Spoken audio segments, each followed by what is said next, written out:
Iniciamos mais um episódio do Análise Lógica.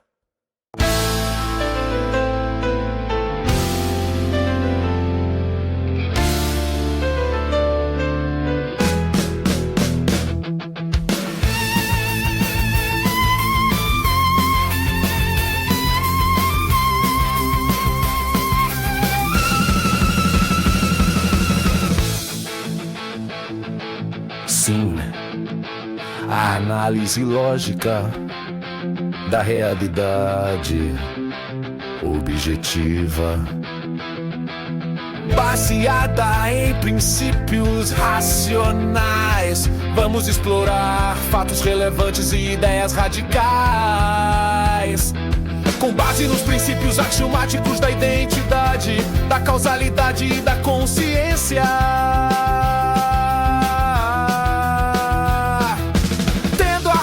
Como um absoluto, auto-interesse como guia moral e como ideais a privacidade, a liberdade e a justiça.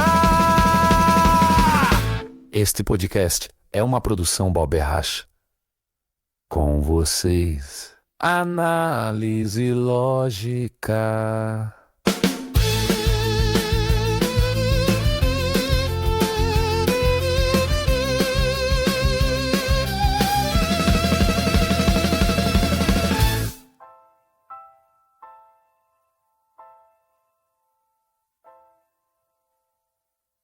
No episódio de hoje, a ruína da República.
Olá, hoje a gente vai mergulhar num tema bem delicado que surgiu nos materiais que recebemos.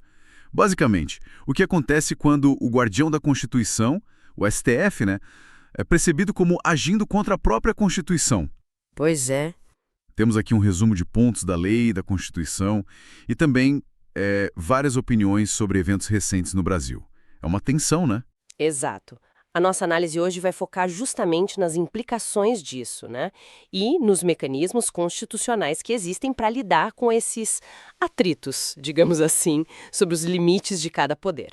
Vamos dar uma olhada nos argumentos e, claro, nas preocupações que esses documentos levantam. Certo, vamos lá então. Para começar, os textos apontam muito para o artigo 2º da Constituição, Poderes independentes harmônicos. Isso. A base é essa. Só que aí vem o ponto. Os materiais sugerem que essa harmonia meio que acaba, quando um poder avança sobre o espaço do outro. Aí a crise se instala. É isso. Precisamente. A harmonia pressupõe que cada um respeite seus limites, E a leitura que a gente faz dos documentos é que essa extrapolação pode gerar um desequilíbrio institucional. Bem delicado. E isso, claro, puxa o fio para outra coisa que também está lá, as garantias fundamentais. Sim, verdade. Falou muito do artigo 5º e das cláusulas pétreas, né? Aquelas do artigo 60. Aham. Direitos como liberdade de pensamento, de expressão, acesso à justiça. Coisas que, tipo, nem por emenda constitucional podem ser abolidas. E parece que é daí que vem muitas das críticas que a gente encontrou nessas opiniões, né? É fundamental esse ponto, e as opiniões que foram compiladas nos materiais, elas realmente convergem muito aí, sabe? Especialmente nessa tecla da liberdade de expressão. Um caso que esses comentaristas citam bastante como exemplo é o da censura à revista Cruzoé, lá em 2019, lembra? É aquela reportagem sobre o ministro do STF que foi retirada do ar por ordem judicial. Lembro sim. Interessante como conectam direto com esse caso. E as reações, pelo que a gente leu, foram bem intensas. O Roberto Rachelski, por exemplo, é citado falando em sintoma de tirania. Pesado? Muito. E ele não estava sozinho nessa crítica, não. O Hélio Beltrão, por exemplo, classificou a decisão como um ataque frontal à liberdade. Já o advogado André Marcília, ele define essa censura vinda do judiciário como, e aqui eu cito, a mais grave forma de violação da liberdade de imprensa. Nossa, E para fechar esse ponto, tem o jurista Ives Gandra Martins que reforça: censura à imprensa é inadmissível em qualquer democracia. São posições bem fortes mesmo, documentadas ali. e diante de cenários assim de crise, os materiais também lembram que a própria Constituição tem lá seus instrumentos, né? Embora sejam extremos, tipo estado de defesa, no artigo 136, estado de sítio, no 137. Exato, são ferramentas para situações limite. E mencionam também os crimes de responsabilidade, artigo 85, que, segundo a Lei 1079, aquela de 1950, poderiam, em tese, levar até ao impeachment de ministros do STF. Isso. São os freios e contrapesos que a Constituição desenhou, né? O impeachment de ministros é tratado nos textos como um desses remédios republicanos. Mas, claro, todo mundo reconhece que a aplicação política disso é bem complexa. E essa percepção de desequilíbrio, segundo essas opiniões que a gente analisou, ela não fica só na liberdade de expressão, não. Ela se estende para outras polêmicas, como decisões ligadas à Operação Lava Jato, por exemplo. É verdade, as críticas ali também são duras nos textos, né? O Rachelski fala em inversão moral de valores, o Beltrão alerta para um risco de impunidade institucionalizada. O que seria essa inversão na visão deles? Como os documentos detalham isso? Bem, a linha de raciocínio que esses comentaristas seguem vai nessa direção crítica, sabe? O Marcília adverte que o direito não pode ser usado como arma política, nem para prender, nem para assaltar. É um alerta dele. E o Gandra Martins, ele critica anulações de condenações baseadas no que ele chama de filigranas processuais. Filigranas processuais, Sim. detalhes técnicos, né? Exato. Detalhes técnicos do processo que, na visão dele, não deveriam se sobrepor ao mérito da questão. Ele argumenta que isso acaba desmoralizando o combate à corrupção. São percepções bem contundentes que estão registradas nessas fontes que recebemos. Entendi. E para fechar o ciclo, os documentos também apontam para o papel da sociedade civil nisso tudo. Tipo, manter a vigilância, usar as ferramentas legais que existem, ação popular, ADI, ADPF. Sim, aquelas ações diretas no STF para questionar a constitucionalidade de leis ou atos, né? Isso. E, claro, defender a liberdade de expressão como eles chamam, antídoto contra o arbítrio. Exatamente. O fio condutor que a gente percebe nessas opiniões apresentadas é essa crítica a uma suposta deterioração no equilíbrio entre os poderes. Funciona como um alerta, na visão desses comentaristas, sobre os riscos que eles enxergam na concentração de poder e na censura, para a liberdade e para o próprio Estado de Direito. Então, o que fica dessa análise toda, né?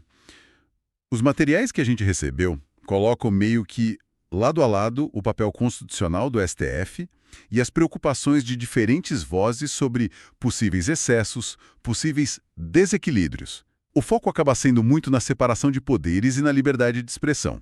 Citam exemplos concretos, lembram dos mecanismos de controle que existem na Constituição, Exatamente. mas também sinalizam, as dificuldades práticas e políticas de realmente acionar esses mecanismos. Não é simples, definitivamente não. E fica uma reflexão final, talvez, inspirada nas conclusões dos textos. Se a Constituição, para funcionar, depende de cidadãos dispostos a defendê-la com base na razão e na lei, como é que essa defesa acontece na prática, né? Quando os desafios institucionais são tão complexos quanto esses que foram apontados aqui por esses comentaristas. É uma questão para que a gente continue pensando, né? Análise lógica. Análise lógica. Sim, a análise lógica da realidade objetiva, baseada em princípios racionais. Na semana que vem tem mais. A propósito, who is John Galt?